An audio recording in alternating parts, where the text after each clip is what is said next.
One or many Chinas.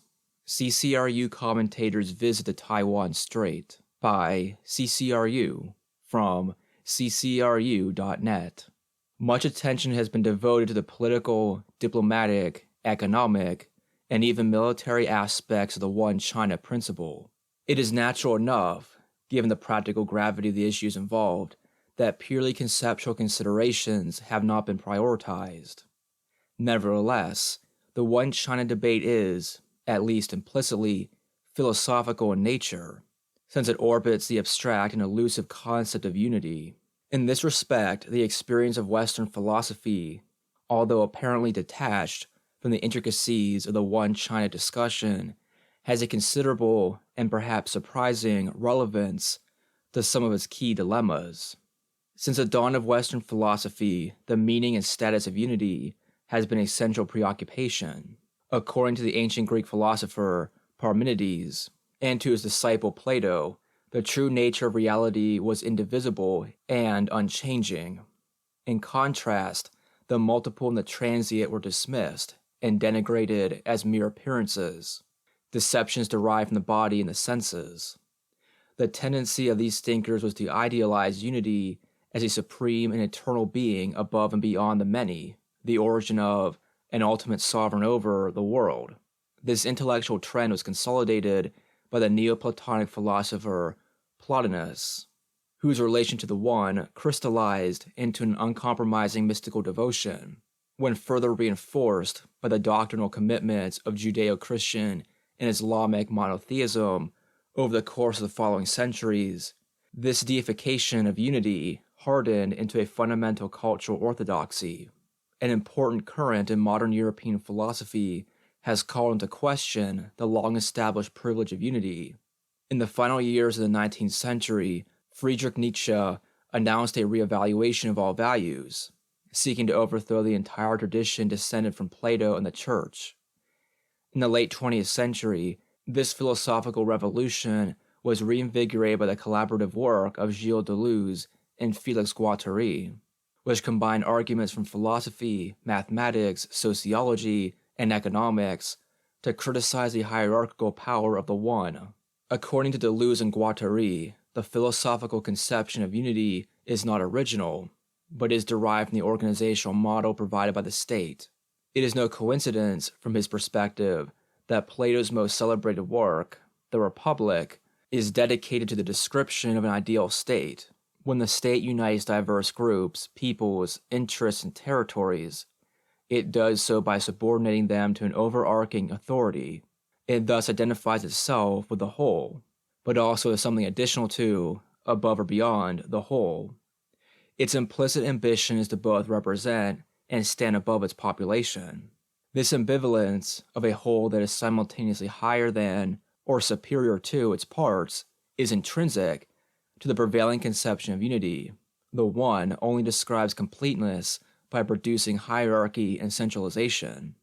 While in certain respects philosophically abstract, this conception of unity has obviously played an extremely prominent role in the One China debate. It is particularly well exemplified by the formulation, recently endorsed by Egypt, of One China with Beijing as its capital, in which the unity of China is immediately referred to a central political authority. Beijing's own version of the principle, naturally enough, insists that unity be conceived in this way, asserting that the government of the People's Republic of China is the sole legal government of China.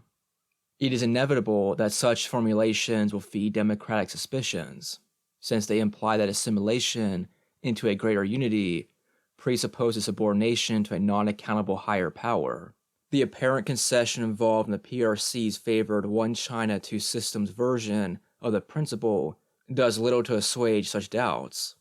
As the example of Hong Kong demonstrates, the diversity of systems cannot provide a secure basis for popular freedoms when this diversity is itself enveloped under a central authority that completely suppresses the democratic sovereignty of its regions. At best, such diversity survives precariously. At worst, it serves as a mere mask for oppression. Given this context, it is understandable that Republic of China negotiators have tended to seek refuge in merely preliminary and ultimately evasive formulations, whose model is the one China with each side having its own interpretation position. The 1992 consensus, which is embraced precisely for its lack of definition. A more radical disillusionment with the version of Chinese unity on offer leads to a more or less explicit abandonment of the entire one China concept, such as that exemplified by Li Tenghui's suggestions, two Chinas, or one China, one Taiwan. It can thus be seen that mainland bullying, expressed by an adherence to a highly authoritarian version of the one China formula and associated saber-rattling, results almost inevitably in an increasingly obfuscatory or even pro-independence response from ROC negotiators. However natural this response might be, its practical consequence, as even the DPP has come to recognize, is the breakdown of cross-straits communication, causing great uncertainty and damage to both sides. Need any possible one China principle lead to such deadlock? Drawing upon strains of anti-hierarchical thought drawn from both Eastern and Western sources, both Lao Tzu and Spinoza are prominent influences. Deleuze and Guattari point to a quite different type of unity to that favored by authoritarian states. They note that systems of relatively flat or non-hierarchized intercommunication provide an alternative model of unity, that of an integrated network. The most important characteristic of any such system is that its unity neither stands above nor enters into conflict with the freedom and diversity of its parts. A network, population, or economy is no less one because it is many. Its multiplicity and singularity exactly coincide. In the age of networks, the systems that succeed and proliferate are characterized by tightly integrated but centralized commercial, communicative, and administrative webs.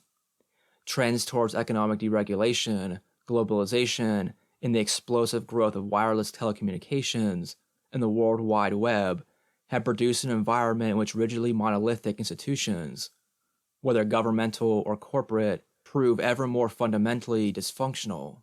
Downsizing, decentralization, and bottom-up dynamics have become the watchwords of postmodern political, economic, and business reform.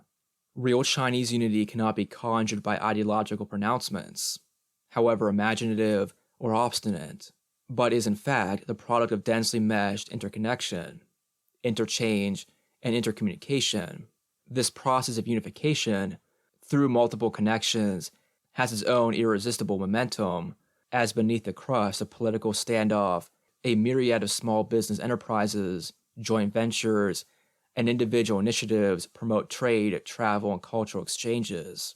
It is in this way that a non-oppressive cohesion, or integration without subordination, builds its own model, producing the future of a free and diverse one China from the bottom up.